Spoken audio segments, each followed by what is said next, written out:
Usually when we talk about a criminal defense, you picture lawyers arguing over alibis or maybe analyzing forensic evidence. Right, exactly. It's almost always a question of who was where and when. Yeah. But then you step into the story we're unpacking today, and suddenly the defense strategy isn't based on an alibi at all. It's based on um, network topology, the Galton-Watson extinction theorem, and like the philosophical boundaries of human logic. It is completely fascinating. It really is. We're looking at a brilliant physicist who used his knowledge of complex systems to mathematically and philosophically dismantle a criminal charge for, and I mean this literally, just retweeting posts on the internet. Yeah, just clicking retweet. So in today's deep dive, we're exploring exactly how he did that. We're unpacking this highly complex, intellectually gripping, and frankly politically charged legal case from China, the trial of Dr. Chen Jingyuan. And we have a lot of material to go through for this. We do. We are working from a massive stack of sources. We've got legal documents, appellate rulings, structural legal analyses, and this is the most incredible part, Dr. Chen's own document, his prison self-defense and blood petition. Before we really get into the mechanics of his defense, though, I think it's crucial to just set some parameters for our discussion today. Definitely. Very important. Because the sources we're working from contain some highly politically sensitive content regarding the Chinese judicial system and, state policies. Our mission here is to strictly and impartially report on the legal, philosophical, and scientific arguments that are presented in the original text. Right. We are not endorsing or taking a side on the political viewpoints of the state, or the defendant for that matter. The goal for this deep dive is simply to examine this fascinating intellectual collision between a scientist and a judicial system. That is a really vital disclaimer.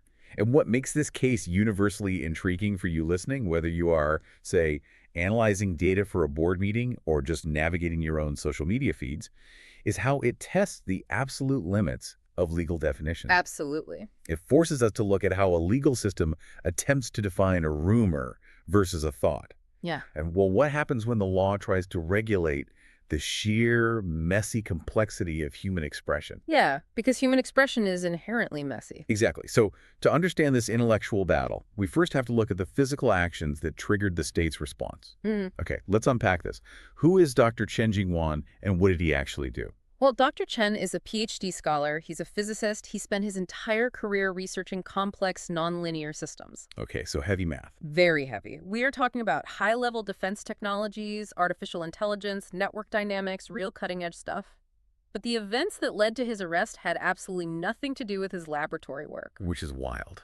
It is. He was arrested in his home by police, detained, and ultimately sentenced to 20 months in prison. Wait, 20 months? 20 months. And his alleged crime was just using a VPN to log on to Twitter, right? Twitter and a few other platforms, over a period of about 3 years. Yeah, from 2019 to 2022.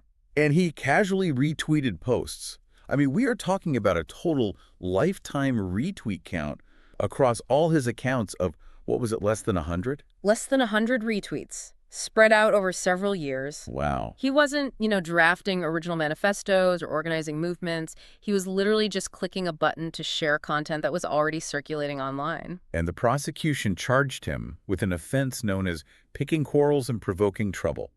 The sources note this is colloquially referred to as a pocket crime in the Chinese legal system. Right, a pocket crime. Which basically acts as a catch-all offense.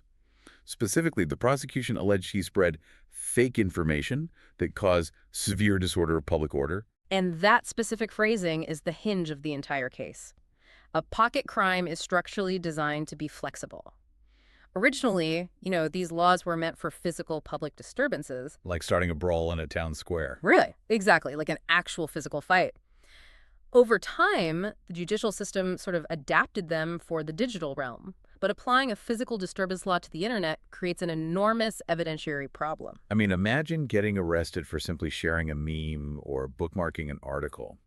And the prosecution claims your single click caused a societal riot. Yeah, it's hard to wrap your head around. It sounds completely disproportionate. Yeah. How did the prosecution actually justify building a major criminal case out of passive retweets?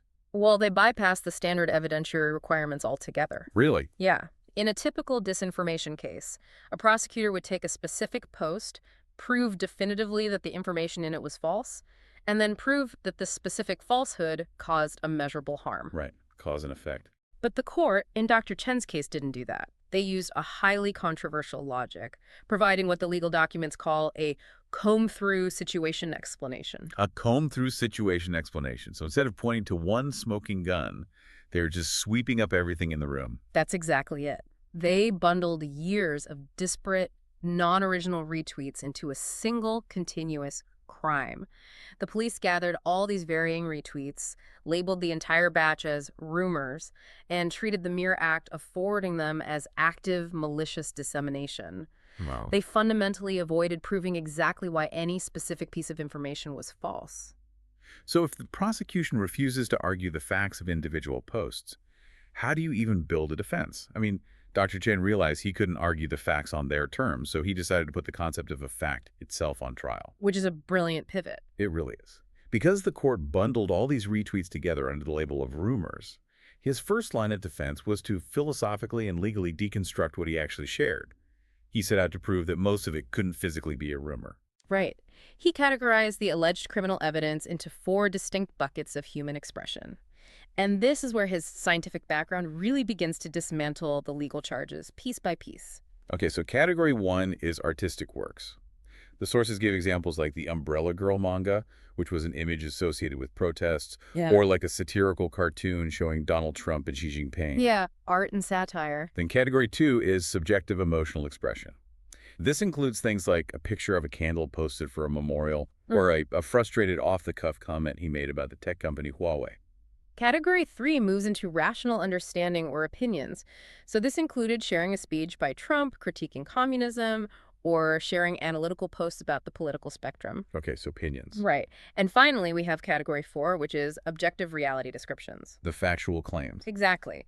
Examples from his timeline included sharing the editing history of Mao's selected works or posting images of Chinese retirement pension slips. Wait. So if the court is bundling everything together as fake information, and that bundle includes a satirical cartoon, they are essentially putting art on trial for being factually incorrect. That's the implication, yeah. By that logic, ancient myths or a painting of a clock melting could be criminalized as fake news. You can't fact-check a metaphor. Exactly. And Dr. Chen pointed out that categories 1, 2, and 3, so the art, the emotion, and the opinion, completely lack what philosophers call falsifiability. Falsifiability, meaning whether it can be proven wrong. Right. It's the capacity for a statement to be proven wrong. You cannot ask a court of law to determine if a feeling of sadness over a memorial is legally fake. You can't ask a judge to verify the factual accuracy of a political cartoon. Applying the term fake information to art or opinions is a logical fallacy. It's known in philosophy as a category mistake.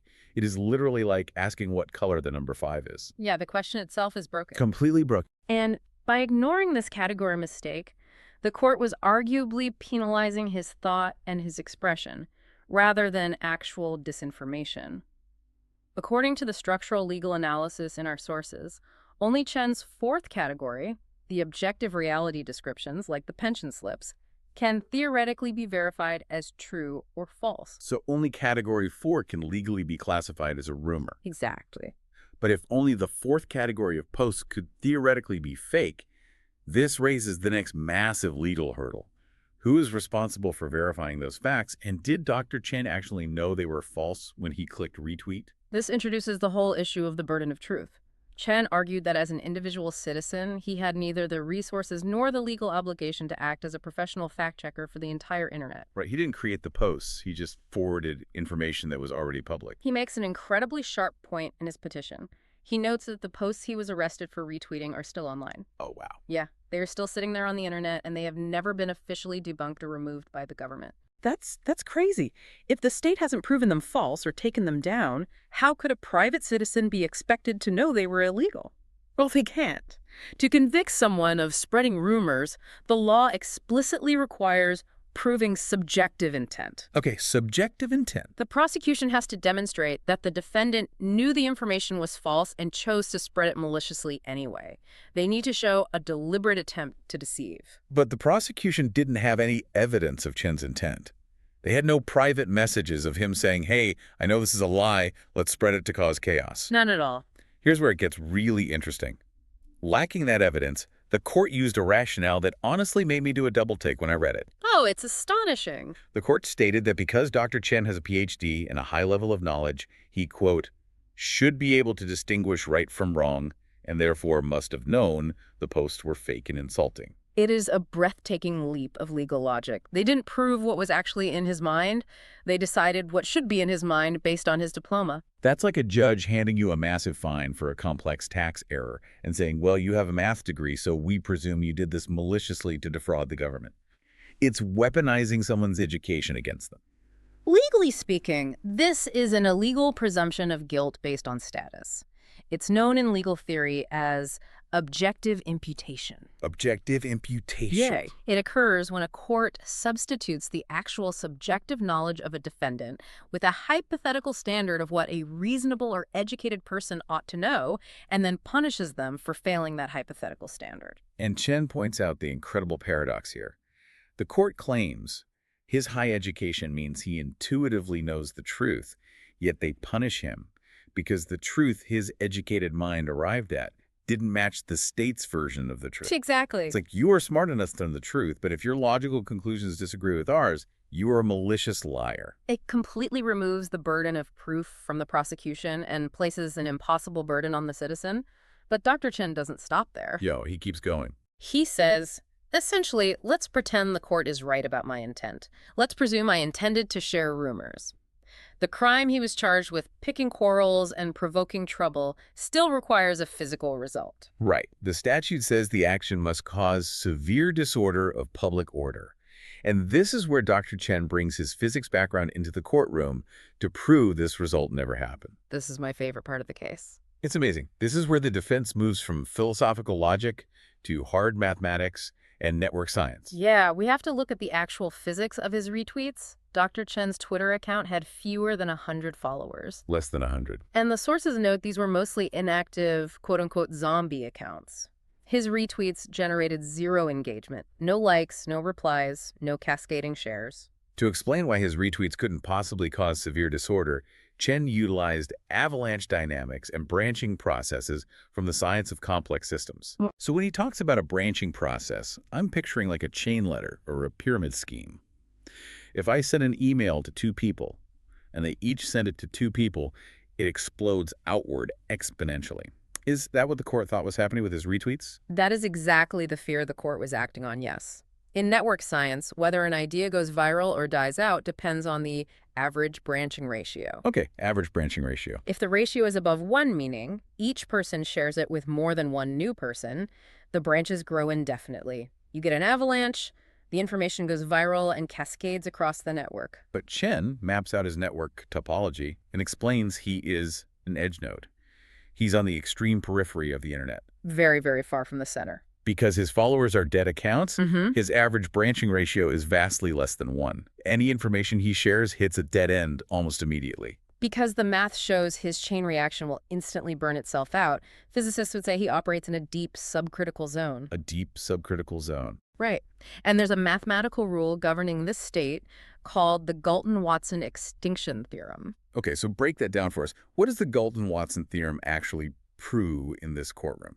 So it was originally developed to study the extinction of family names, but the Galton-Watson theorem mathematically proves that in a deep subcritical state where the branching ratio is less than 1, the probability of a lineage, or in this case a retweet, cascading into an information avalanche approaches absolute 0. Absolute 0.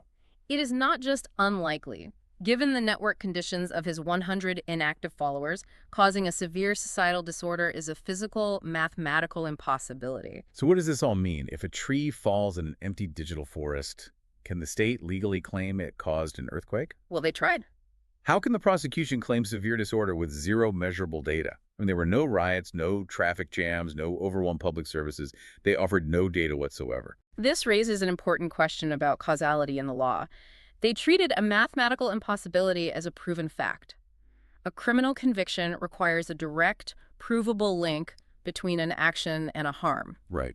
By bypassing that link, the state effectively turned a crime that requires a result public disorder into a crime of pure thought. The disorder wasn't in the streets. The disorder was simply that he held and amplified a non-conforming idea. He used the laws of physics to expose the fact that the legal system was punishing the potential of his thoughts, rather than the reality of his actions. It is just an incredible intellectual journey. We have a scientist trapped in a jail cell, stripped of his digital life, stripped of his laboratory, and how does he fight back? With math. With math. He uses the laws of physics, the Galton-Watson theorem, and philosophical logic. He even goes so far as to reference Gold's incompleteness theorem in his writings. Which is just a brilliant, subtle strike at the very foundation of the prosecution's logic. For those of us who might not spend our weekends reading theoretical mathematics, what does Gödel's incompleteness theorem actually say? And why would Chen use it in a legal petition? So in the 1930s, Kurt Gödel proved mathematically that no complex logical system can be both perfectly complete and free of contradictions. Okay. It means you cannot have a closed system that proves every single truth within itself.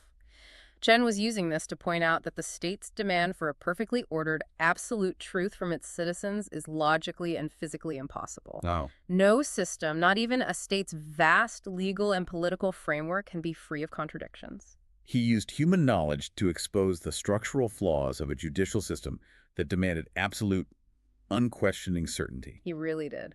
And while the specifics of this case are deeply tied to the Chinese judicial system, the underlying themes are universally relevant. Whether you're consuming news, debating a colleague, or watching a platform moderate content, this case is a stark reminder. A very stark reminder. It highlights the vital difference between a subjective opinion and an objective fact, and the sheer danger of institutions that try to blur the two to control a narrative. It forces us to examine the very nature of truth, who gets to define it, and, well, the mechanisms they use to enforce it. The sources highlight that the judicial authorities in this case genuinely believed they were protecting public order by prosecuting these retweets. Right. They viewed their actions as a necessary defense of the system. But if we look at this through the lens of Dr. Chen's complex systems, it leaves us with a fascinating lingering thought. Yeah. If a society's legal system treats an average citizen's timeline of 100 followers as a threat so severe that it requires abandoning standard evidentiary rules, bypassing falsifiability, and ignoring mathematics itself, does that legal system project strength? Or does it inadvertently reveal a profound, terrifying fragility in its own institutional architecture? That is the question. A truly robust network, a supercritical system built on genuine stability, does not fear a single edge node firing in the dark. It absorbs it. By prosecuting an impossibility, the system didn't prove Dr. Chen's danger, it proved its own vulnerability.